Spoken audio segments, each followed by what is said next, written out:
క్రీస్తునందు ప్రియులరా, మీ అందరికీ క్రిస్మస్ శుభాకాంక్షలతో ఒక ప్రత్యేకమైన దైవ సందేశాన్ని మనం ఈ సమయంలో వినబోతున్నాం. క్రీస్తును లేక యేసు క్రీస్తు ప్రభుని ఎత్తుకునే క్రిస్మస్. యేసును ఎత్తుకునే క్రిస్మస్.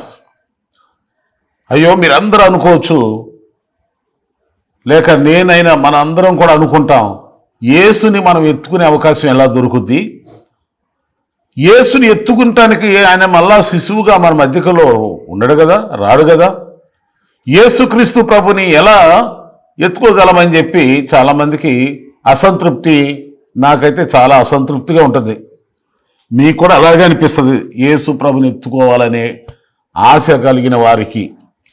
కానీ ఆయన ఎత్తుకునే అవకాశం మనకు ఎలా ఉందో చెప్పక ముందుగా అసలు ఎవరు ఎత్తుకున్నదో మనం బైబిల్లో నుండి చూద్దాం. లూకా సువార్త 2వ అధ్యాయము 25-28 వచనాలు ఆ సందర్భంలో చదివితే, సుమియోను అనేటువంటి ఒక వ్యక్తి, అతడు నీతిమంతుడు, ఇశ్రాయేలు ఆదరణ కొరకు కనిపెట్టువాడని ఆయన గురించి మంచి విషయాలు చెప్పండి. ఆత్మవంశుడై దేవాలయములకు వచ్చి యేసును చూసి ఆయనను ఎత్తుకొని, నిన్ను చూడాలని నేను ఇక్కడ బ్రతికున్నానయ్యా అని చెప్పి ఎంతో ఆనందోత్సాహంతో యేసు ప్రభుని స్తుతించాడని మనం చూస్తున్నాం. ఎత్తుకొని స్తుతించాడు యేసు ప్రభుని. మిమ్మల్ని అందరిని అడుగుతున్న, యేసు ప్రభుని ఎత్తుకొని ఆయన స్తుతించే ఆ కృప, ఆ భాగ్యము మనకు ఎప్పుడైనా అనుభవించారా? అది ఎలాగో చెప్పండి. మేము అనుభవించలేదో మేము చెప్తామని మీలో చాలామంది అనుకోవచ్చు. రైట్, నేను మీకు చెప్తాను. ఇప్పుడు మన పిల్లల్ని చిన్నపిల్లలుగా ఉన్నప్పుడు ఎత్తుకున్నాం. చాలామంది ముద్దుగా ఉన్న పిల్లల్ని, మన బంధువుల పిల్లలు, ఫ్రెండ్స్ పిల్లల్ని పిల్లల్ని ఎత్తుకోవటం అందరికీ సంతోషమే. కానీ యేసు ప్రభుని ఎత్తుకోవటం అంటే ఎలాగా? ఈ దినాల్లో ఇప్పుడు కొన్ని వేల సంవత్సరాల క్రితం యేసు ప్రభు ఈ భూమి మీదకి వచ్చాడు. శిశువుగా ఆయన దేవాలయంలో తీసుకెళ్ళబడ్డాడు. సుమియోను అని ఆయన ఎత్తుకున్నట్టుగా, స్తుతించినట్టుగా లేఖనాలు చూస్తున్నాం. మరి ఇప్పుడు మనం ఎలా ఆయన ఎత్తుకుని ఆయన స్తుతించాలో మనకు మత్తయి సువార్తలో 11వ అధ్యాయం 28-29 వచనాలు మనం అక్కడ చూస్తే, ప్రయాసపడి భారం మోసుకొనుచున్న సమస్తమైన జనులారా నా యొద్దకు రండి, నేను మీకు విశ్రాంతిని కలుగజేస్తున్నాను చెబుతూ అక్కడ ఏమంటున్నారంటే, తన సిలువను ఎత్తుకొని నన్ను అంబడింపనవాడు నాకు పాత్రుడు కాడు. సిలువను ఎత్తుకోండి, అలాగే కాడిని ఎత్తుకోండి అని చెప్తాను. ఇప్పుడు మనం చూస్తున్న ఈ మత్తయి సువార్తలో 11వ అధ్యాయం 28-29 వచనాలు మొదటగా మనం ధ్యానం చేద్దాం. అక్కడ ఏమనుందంటే, నేను సాత్వికుడును దీన మనసు గలవాడును గనక నా కాడి ఎత్తుకొని మీ మీద నా కాడి ఎత్తుకొని నా యొద్ద నేర్చుకోండి, అప్పుడు మీ ప్రాణాలకు విశ్రాంతి కలుగుతుంది. ఏలైనగా నా కాడి సులువుగాను నా భారం తేలిగ్గాను ఉంటుంది. చూడండి, భక్తి జీవితం, ప్రార్థన జీవితం, ఆత్మీయ జీవితం, ప్రభువులో యేసుక్రీస్తులో జీవించే ఈ క్రైస్తవ జీవితం కొంతమందికి చాలా భారంగా అనిపిస్తుంది. మందిరానికి రావాలంటే భారం అనిపిస్తుంది, బైబిల్ చదవాలంటే భారం అనిపిస్తుంది కొందరికి, అందరికి కాల్సుమా. అలాగే దేవుని సన్నిధిలో ఆసక్తిగా, చురుగ్గా, చాలా ఆనందంగా, ఆత్మావేశంతో ఆసక్తిగా కొనసాగటం కొంతమంది భారంగా అనిపిస్తుంది. అందుకే చూడండి, చాలామంది కొంతమంది ప్రార్థనకి వెళ్ళేటప్పుడు చాలా బాహంగా వెళ్తారు, తప్పదు వెళ్ళకపోతే అన్నట్టుగా వెళ్ళే వాళ్ళు ఉన్నారు కొందరు. అందరూ కలుసుమా, కొందరు ఉంటారు అలాగా. అయితే యేసు ప్రభు వారు ఏం చెప్తున్నారంటే, మీ మీద నా కాడి ఎత్తుకొని నేర్చుకోండి అంటున్నాడు. దానికి ముందు ఆయన ఏం చెప్తున్నాడంటే, దీన మనసు గలవాడును సాత్వికును.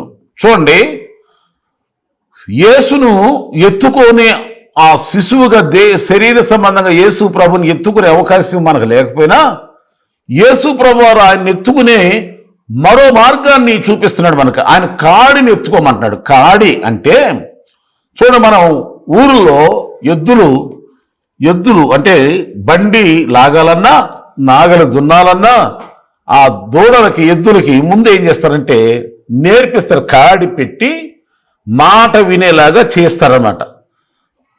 స్లోగా నడవాలా, స్పీడ్గా నడవాలా, ఎట్లా నడవాలి, లెఫ్టా రైటా అని అన్ని విధాలా నేర్పించి ఆ బరువులను భారాలని ఎలా లాగాలో చూపించినాక ఆ ఎద్దులనైనా దున్నపోతులనైనా బండికి పెట్టి లాగినప్పుడు నాగలు కట్టినా లాగినా చక్కగా రైతు మాట విని మంచిగా పనిచేస్తాయి. అలాగే విశ్వాసులైన దేవుని బిడ్డలో యేసుప్రభు నమ్ముకున్న ప్రతి ఒక్కరు కూడా, అది సేవకులైనా పాస్టర్ గారులైనా విశ్వాసులైన అందరికీ నేర్చుకోవాలి. నేర్చుకునే అనుభవమే కాడి ఎత్తుకునుట అని అర్థం. కాడి ఎత్తుకోవటం అంటే ఏంటో, మీరేదో కాడి ఏదో కట్టెలు ఏదో తీసుకొచ్చి మామూలుగా భౌతికంగా చూస్తున్నటువంటి ఎద్దుల మీద వేసి ఆ కాడిని మోయమని కాదు సుమా. నేర్చుకునేవాళ్ళు ఎలా నేర్చుకునేటప్పుడు దీన మనసు ఉండాల, సాత్వికం ఉండాల, తగ్గింపు ఉండాల, నేర్చుకోవాలనేటువంటి ఇంట్రెస్ట్ ఉండాల, చెప్పినట్టు వినేటువంటి మనసు ఉండాలి, లోబడే తత్వం ఉండాలి, తగ్గించుకునే తత్వం ఉండాలి. అప్పుడే మనం ఏది నేర్చుకుంటామో ఆ నేర్చుకున్నది మనకు తేలిగ్గా ఉంటుంది, సులువుగా ఉంటుంది. సో నేను నేర్చుకునే వరకు ఏవైనా తిప్పలు పడతాం, నేర్చుకున్న తర్వాత అని ఏదైనా సులువే. నాకు కారు డ్రైవింగ్ రాదు. దేవుని మహాకృప ఏంటంటే నాకు అసలు బైక్ డ్రైవింగ్ రాదు, మొదట్లో స్కూటర్ డ్రైవింగ్ రాదు. శతక్ ఒకనొక సమయంలో కర్ణాటక, నేను మా గురువు గారైన దైవజనులు కీర్తి చేసులు జాన్ సుందరరావు గారు, నేను కర్ణాటక ప్రాంతానికి ఒక చోట మీటింగ్కి వెళ్ళినప్పుడు బస్సు దిగిన తర్వాత కొన్ని కిలోమీటర్ల దూరం బైక్ మీద వెళ్ళాలా. అక్కడ పాస్టర్ గారు మా కోసం బైక్ రెడీ చేశారు. ఆయన ఏమనుకున్నారంటే హైదరాబాద్ నుండి వస్తున్నాడు పాస్టర్ గారు, బైక్ తోలకుండా ఉంటారా అని అనుకున్నాను. నిజమే, కానీ నాకు అప్పుడు బైక్ రాదు. శతకైతే వచ్చు అప్పటికి స్కూటరు, కానీ అక్కడ బైక్ రాదని వరకు వాళ్ళు పక్కుని నవ్వారు. ఆ సమయంలో ప్రార్థన మీటింగ్ అంటే చాలా అలసిపోయి చాలా తిప్పలు పడ్డాం, అంటే రాకపోతే ఎన్నో బాధలు పడతాం. తర్వాత మరి కారు తీసుకున్నాం దేవుని దయ వల్ల. కారు తీసుకున్నాం కూడా, కారు డ్రైవింగ్ కూడా 3 నెలల వరకు రాలా. చాలా బాధపడ్డా, అసలు నేను కారు డ్రైవింగ్ చేయగలనా అనే భయం కలిగేది. కానీ తిప్పలు పడి ఏదో ఒక బాధపడి నేర్చుకున్నాం. నేర్చుకున్న తర్వాత ఇప్పుడు ఇండియా అంతా కూడా తిరిగినా మాకు తేలిగ్గాను సులువుగాను అనిపిస్తుంది. నేర్చుకునే వరకు కారు డ్రైవింగు అయినా, బైక్ డ్రైవింగ్ అయినా, స్కూటర్ డ్రైవింగ్ అయినా ఏదైనా కష్టమే. అలాగే ఏ పనైనా సరే నేర్చుకునేటప్పుడు కష్టమే. ఏదైనా సరే ఉద్యోగాల్లో సెలెక్ట్ అవ్వాలంటే అనేక ట్రైనింగ్లు ఉంటాయి. నేర్చుకునేటప్పుడు కష్టం. నేర్చుకునేటప్పుడు మనం కొంచెం ఒళ్ళు దగ్గర పెట్టుకుని దీనత్వంతో చెప్పేటువంటి ఆ విధానం నేర్చుకునే విధేయత మనకు ఉందనుకో, తప్పకుండా వస్తుంది ఏదైనా సరే. మనం నేర్చుకోవాలి, కానీ ఏదైనా సాధ్యమే. నేర్చుకోవాలని మనసు లేదనుకోండి, మనసులో లేదు, హృదయంలో ఆ ఆశ లేదు అనుకోండి, ఎవరు ఎన్ని చెప్పినా రాదు. కొంతమంది చదువుకుంటాకి వెళ్తారు, గవర్నమెంట్ స్కూల్కి వెళ్ళి చాలా మంది ఫస్ట్ ర్యాంకుల్లో వచ్చేవాళ్ళు ఉంటారు పిల్లలు. అదే ఉన్నతమైనటువంటి చాలా కాస్ట్లీ స్కూల్లో పిల్లలు చదివిస్తారు, చాలా డబ్బు ఖర్చు పెట్టి. కానీ అక్కడ చదవాలనే మనసు ఆ పిల్లలకు లేదు కనుక ఎంత డబ్బు ఖర్చు పెట్టి ఎంత ఖరీదైనటువంటి స్కూల్లో జాయిన్ చేసేది పేదే, చదువు రాదు. ఇక్కడ గమనించాల్సింది ఏంటంటే మనసు లేదు కనుక యేసు ప్రభు వారు అంటున్నాడు, అందుకే నేను దీన మనసు కలిగిన వాడను, నేర్చుకునే మనసు కలిగిన వాడను కనుక నా కాడి మీరు ఎత్తుకోండి. క్రైస్తవ దేవుని బిడ్డలారా, నేర్చుకుంటున్నారా? నేర్చుకున్నవాడి బాబు, చాలా నేర్చుకున్నాం, పాటలు బాగా వచ్చి, వాక్యాలు బాగా ఇది ఉన్నాం, ఎన్నో క్రిస్మస్ ప్రార్థనకి వెళ్ళి ఎన్నో తెలుసు అంట. తెలీదు, నిజంగా చెప్తున్నా. మన బైబిల్ ఎలాంటిదంటే ఊరే ఓట లాంటిది. త్రాగే కొలదిగా అనేక విధములైన మర్మాలు, అనేక విధమైన సత్యాలు దేవుడు మనకు బయలుపరుస్తూ ఉంటాడు. నన్ను మీరు అడిగితే 40 సంవత్సరాలు నా పరిచర్య అనుభవం, మీరు నన్ను అడిగితే నాకేమీ సంతోషం లేదు, సంతృప్తి లేదు బైబిల్ విషయంలో, భక్తిలో పరిపూర్ణంగా నేను ఇంకా పొందలేదు. ఇంకా ఇంకా ఇంకా ఇంకా ఇంకా ప్రతిరోజు బైబిల్ చదివే కొలతగా ఇంకా ఇంకా అనేక విషయాలు గంటల గంటలు కూర్చుని బైబిల్ ధ్యానం చేస్తా అయినా సంతృప్తి కలగక ఇంకా నేర్చుకోవాలి, ఇంకా ఇంకా దేవుడు బయలుపరుస్తాడు మర్మాలు. దేవుడు అనేకమైన మర్మాలు సత్యాలు తెలియపడతా ఆ సత్యాలని మేము ఈ టీవీ పరిచర్య ద్వారా చర్చకి వచ్చే వారికి ఇంకా ఆయా మీటింగ్లకు వెళ్ళినప్పుడు బోధిస్తుంటే వాక్యం అంటే ఇలా ఉండాలి, వాక్యం అంటే ఇలా ఉండాలి, వాక్యం కావాలంటే పాస్టర్ ఎంఎస్ పీటర్నే పిలవాలి, పొడుపు కథలు కట్టు కథలు జోకులు వేయాలంటే అవసరం లేదు. ఎందుకంటే నేను అవి చెప్పను, చరిత్ర చెప్పి కొంతమంది టైం పాస్ చేసుకుంటారు. అసలు అక్కడ కావాల్సింది ఏంటంటే ప్రభు అయిన యేసునందు విశ్వాసం ఉంచున్నట్లు అనేకులను వాక్యం ద్వారా మనం నడిపించాలి, ఏ బోధకుడైనా సరే.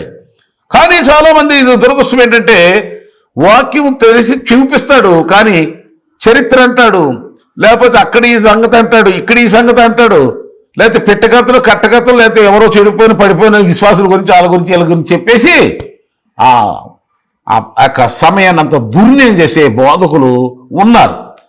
అలాంటి వారిని కనిపెట్టి అలాంటి వారి మాటలు వినకుండా యూట్యూబ్ ద్వారా కానీ ఇంకా ఎక్కడైనా సరే మీరు అలాంటి వాళ్ళు వినమగ స్వచ్ఛమైనటువంటి ప్రసంగాలు వినండి, లేఖనాలే వినండి. దానిలో మనకు జీవం ఉంది బైబిల్లో. వాళ్ళ గురించి వీళ్ళ గురించి చెబితే మనకేమొస్తుందండి బాబు, నిర్జీవమైన విషయాలు కదా, మనకెందుకు? దేవుని వాక్యమే మనకు కావాలి. కనుక ఇక్కడ నేను ముగిస్తున్నా. మొట్టమొదటిగా యేసుని ఎత్తుకునే అనుభవం ఏంటంటే యేసయ్య కాడి మనం ఏదెత్తుకుని అంటే నేర్చుకునే ఆ కాడి నేర్చుకుని దీన మనసుతో సాత్వికంతో ప్రభు మాటలను చక్కగా దీనత్వంతో నేర్చుకునేటువంటి ఆ మనసే ఆ దేవుని కాడి యేసయ్యని కాడిని ఎత్తుకునటం. అదే యేసుని ఎత్తుకుని ఆయన్ని స్తుతించినంత గణపరిచినంత ఆ సంతోషాన్ని ప్రతి క్రైస్తవుడు అనుభవిస్తాడు. సుమియోను లాగా యేసును ఎత్తుకున్నాడు ఆయన శరీరపంగా ఆ కాలంలో. కానీ ఇప్పుడు నువ్వు ఎత్తుకో యేసు ప్రభునంటే ఆయన కాడిని ఎత్తుకో, అంటే ఆయన దగ్గర నేర్చుకో, లేఖనాలు నేర్చుకో, వాక్యం నేర్చుకో, అలాగే క్రైస్తవ క్రమాలు పద్ధతులు నేర్చుకున్నాను అంటే ఏమీ రాదు, నేర్చుకోవాలి అంటేనే ఇంకా అనేక విషయాలు దేవుడు మనకు నేర్పిస్తాడు. ఓకే, రెండో అనుభవం ఏమంటాడు? యేసు ప్రభు వారు చెప్తున్నాడు లూకా సువార్త 9:23లో, లూకా సువార్త 9:23లో ఏమంటున్నాడంటే ప్రతిదినము నా సిలువను ఎత్తుకుని నన్ను ఎంబడింపిన వాడు నాకు పాత్రుడు కాడు అంటాడు. ఇక్కడ మత్తయి సువార్త 10:37 39 ఆ 2 వచనాలు మన చదివితే అక్కడేమంటాడంటే నాకంటే ఎక్కువగా మీరు ఎవరినైనా, తండ్రినైనా తల్లినైనా కుమారులైనా ఎవరిని కూడా ప్రేమించకూడదు, అలాంటి వాడు నాకు పాత్రుడు కాదు, నా సిలువను ఎత్తుకుని నన్ను వెంబడించాలి, అలాంటి వాడే నా పాత్రుడు. ఇంకోటి ఏం చెప్తున్నంటే తల్లిదండ్రులనే కాదు చివరికి మన ప్రాణాన్ని కూడా లెక్క చేయకూడదంట. అది ఎత్తుకోవటం అంటే, సిలువను ఎత్తుకోవటం అంటే ఒక మాట. యేసు ప్రభు కొరకు శ్రమలు వచ్చినా, హింసలు వచ్చినా, శోధనలు వచ్చినా సహించాలి. అదే సిలువ ఎత్తుకోవటం అంటే. ప్రతిరోజు మనకి అనేక శోధనలు, అనేక పరీక్షలు, అనేక విధమైనటువంటి నిందలు, అనేక విధమైనటువంటి శ్రమలు ఎదురవుతూ ఉంటాయి, తప్పకుండా ఎదురవుతాయి. ఎందుకంటే సద్భక్తితో బ్రతకను ఉద్దేశించే వారికి తప్పకుండా హింసలు ఉంటాయి. కనుక నీతిమంతుని కలిగి ఆపదలు అనేకాలు అయినను వాటన్నిటిని యెహోవాని తప్పిస్తాడు. శ్రమలు అనేకం, వాటిని లెక్క చేయకూడదు. శ్రమ వాక్యం నిమిత్తం, మందిరానికి వెళ్ళే నిమిత్తం, దేవుని విషయంలో ఎలాంటి శ్రమ వచ్చినా వాటిని కేర్ చేయకూడదు. ఐ డోంట్ కేర్ అన్నామంటే ఆ శ్రమ నీ కాన కింద కూర్చుంటుంది. అమ్మో అన్నామంటే అది నిన్ను ఎత్తుగా కూర్చుని నేను భక్తి జీవితంలో కింద పడేస్తుంది. కనుక ఎత్తుకోవటం అంటే, యేసుని ఎత్తుకోవటం అంటే మొదటగా ఆయన దగ్గర నేర్చుకునేటువంటి ఆ కాడిని ఎత్తుకోవాలి, నేర్చుకోవాలి. మత్తయి సువార్త 11:28-29 అలాగే రెండో అనుభవం ఏంటంటే ఎత్తుకోవటం అంటే, యేసు ప్రభుని ఎత్తుకోవటం అంటే ఆయన సిలువను ఎత్తుకోవాలి. లూకా సువార్త 9:23 కనుక మనం ఈ రెండు విషయాలు మనం మనసులో పెట్టుకోండి. యేసును ఎత్తుకోవని క్రిస్మస్ నువ్వు చేస్తున్నారా? ఏమండి ఎత్తుకుంటున్నారా? క్యాండిల్ క్రిస్మస్ ఇట కొవ్వొత్తులు ఇట పట్టుకుని లైట్లన్నీ ఆపేసి హ్యాపీ క్రిస్మస్ అని అరిస్తే కాదండి, కేవలం ఏదో బైబిల్ పట్టుకుని మోయటం కాదండి. క్రీస్తు పేరును ఏదో క్రైస్తవుడని పేరు మోయటం కాదండి బాబు. తెల్ల బట్టలు వేసుకుని దగ్గర మెరవటం కాదండి. యేసుని ఎత్తుకోవటం అంటే నేర్చుకో. ఆయన కాడిని ఎత్తుకున్న ప్రతిదినం ఆయన దగ్గర నేర్చుకో. వాక్యం తెరువు, సత్యాన్ని గ్రహించు, నిజాన్ని గ్రహించు. యేసు ఏం చెప్పాడో, బయట ఏమి వినబడుతున్నాయో గ్రహించే వారే ధన్యులు. గ్రహించిన వారు నష్టపోతారు, శ్రమలు ఎదుర్కొంటారు, సంతోషం పరిపూర్ణంగా ఉండదు మీకు. రెండో అనుభవం ఏంటంటే సిలువనెత్తుకో. సిలువ అంటే యేసు మోసిన సిలువు కాదు. మనం సిలువ ఏంటంటే శ్రమలైనా, శోధనలైనా, హింసలైనా, నిందలైనా, బాధలైనా, బలహీనతలు ఏవైనా సరే యేసు ప్రభు నిమిత్తం వాటిని లెక్క చేయకూడదు. అది ఎత్తుకోవటం అండి. ఈ రెండు అనుభవాలు మీరుంటే, అలనాడు సిమియోను యేసుని ఎత్తుకుని ఎలా దేవుని స్తుతించారో మీరు దేవుని స్తుతిస్తారు. ఈ రెండు అనుభవాలు ఉన్నాయా? ఈ రెండు అనుభవాలు ఉంటే నువ్వు నిజంగా క్రిస్మస్ చేసుకుంటావు. లేదా నీ క్రిస్మస్ దండగా వద్దండి. నీ క్రిస్మస్ నిజంగా సంతోషం, నీ ప్రతిఫలములు దేవుని దృష్టిలో నీవు సంతోషపడవచ్చు, లేదా నేను చూసిన వాళ్ళు ఆనందపడవచ్చు. నువ్వు ఏర్పాటు చేసే విందులు వినోదాలు అందరూ పాల్పొని తీరిపోవచ్చు. నీకు ఉండదు ప్రతిఫలం, వాళ్ళకి అసలు ఉండదు. కనుక ప్రయోజనకరమైన క్రిస్మస్ ఆనందం పొందాలంటే క్రిస్మస్ సంతోషాన్ని, మరి మహా సంతోషకరమైన క్రిస్మస్ సంతోషం నువ్వు పొందాలి అని నా ఆశతో వాస్తవాన్ని, సత్యాన్ని మీకు బయలుపరుస్తున్నా. సిమియోను ఎలా యేసుని ఎత్తుకున్నాడు, నీవును సిలువనెత్తుకో. యేసు సిలువనెత్తుకో, యేసు కాడిని ఎత్తుకో. నేర్చుకునే అనుభవం కలిగి ఉండు. యేసు కొరకు శ్రమలను భరించి అనుభవం కలిగి, ఇదే ఎత్తుకోవటం అంటే. అలాంటి ధన్యకరమైన క్రిస్మస్ ఆనంద సంతోషం మీకు, మీ కుటుంబానికి కలుగునుగాక. మీకు ఈ సందేశం నచ్చితే ఇతరులకు కూడా షేర్ చేయండి. అందరూ వినేలాగా మీరందరూ సహకరించండి. దేవుడు మీ అందరిని ఆశీర్వదించునుగాక. May god bless you all. Praise the lord. IPC Messiah grace మందిరం ఆరాధన ఆదివారం ఉదయం 9 గంటలకు ప్రారంభించబడుతుంది. తప్పక రండి. అన్ని వివరాలు ఈ ఫోన్ నెంబర్ల ద్వారా మీరు తెలుసుకుని పాల్గొని దీవించబడాలని నేను మీ అందరికీ స్వాగతం పలుకుతున్నా. May god bless you all. ఈ మెస్సేజ్ స్వరం యూట్యూబ్ ఛానల్ని సబ్స్క్రైబ్ చేసుకుని, లైక్ చేసి, కామెంట్ చేసి అందరికి షేర్ చేయండి. దేవుని పనిలో పాలు పొందండి. God bless you all.